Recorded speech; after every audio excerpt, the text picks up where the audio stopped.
विनोद और सुधा की जिंदगी में सब कुछ ठीक चल रहा था। उनकी शादी को 10 साल हो गई थी और उनके 2 बच्चे थे। विनोद एक अच्छी कंपनी में नौकरी करता था और सुधा घर पर बच्चों की देखभाल करती थी। एक दिन विनोद के ऑफिस में एक नया कर्मचारी आया। उसका नाम रवि था और वह बहुत ही मेहनती ईमानदार था। विनोद और रवि जल्द ही अच्छे दोस्त बन गए। रवि की पत्नी का नाम सुमन था। वह एक अच्छी घरेलू महिला थी, अपने पति का बहुत ख्याल रखती थी।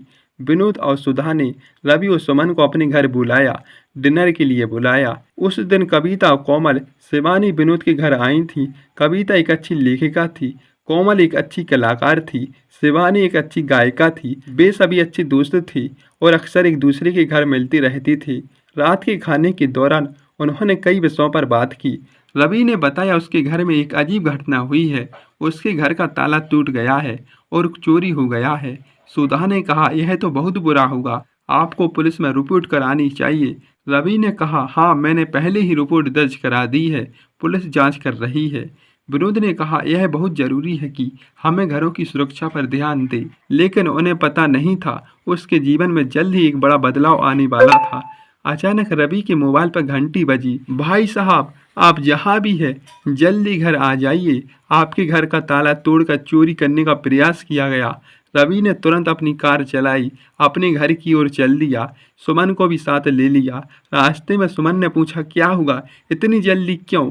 रवि ने बताया, अजय का फोन आया था, घर में चोरी होने की कोशिश हुई। जैसे ही वे घर पहुंची उन्होंने देखा कि घर का ताला टूटा हुआ था। पुलिस भी आ गई थी। अजय ने उन्हें बताने लगे, मैंने देखा कि कुछ लोग आपके घर के आसपास घूम रहे थे। मैंने उन्हें रोकने की कोशिश की लेकिन वे भाग गए। रवि ने पुलिस से बात की, उन्हें घटना की जानकारी दी। पुलिस ने घर की जांच की और आसपास के सीसीटीवी फुटेज देखी। इस बीच विनोद और सुधा, कविता, कोमल, शिवानी रवि के घर आ गई। वे सभी चिंतित थे और रवि का सहयोग करने के लिए तैयार थे। विनोद ने कहा, रवि, तुम्हें घबराने की जरूरत नहीं है, हम सभी तुम्हारे साथ हैं। सुधा ने कहा, हम भी तुम्हारे साथ हैं। कुछ दिनों के बाद पुलिस ने चोरों को पकड़ लिया। रवि के घर से चोरी की गई चीजें बरामद की गई।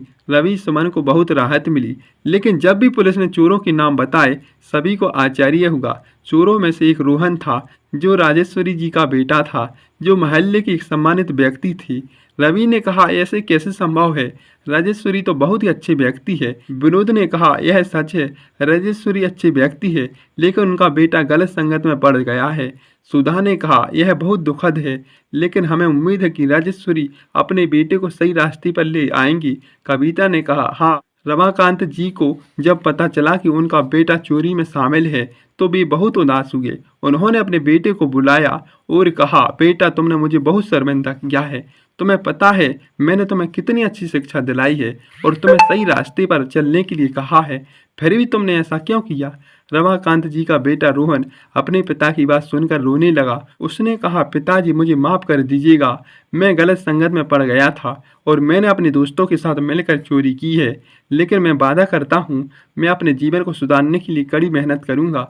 रमाकांत जी ने अपने बेटे को माफ़ कर दिया और कहा, बेटा, मैं तुम्हें माफ़ करता हूँ लेकिन तुम्हें अपने जीवन को सुधारने के लिए कड़ी मेहनत करनी होगी। तुम्हें अपने दोस्तों को बदलना होगा और सही रास्ते पर चलना होगा।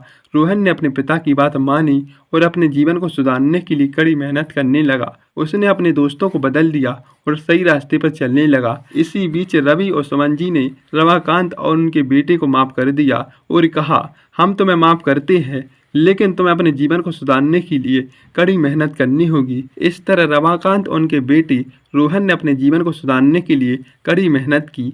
वे फिर समाज में सम्मानित व्यक्ति बन गए। इस घटना ने सभी को सिखाया है, हमें अपने जीवन को सुधारने के लिए कड़ी मेहनत करनी चाहिए और सही रास्ते पर चलना चाहिए। हमें अपने दोस्तों को ध्यान से चुनना चाहिए और गलत संगत से बचना चाहिए। तो बताइए दोस्तों, कहानी कैसी लगी? लाइक से सब्सक्राइब कीजिएगा। Thank you.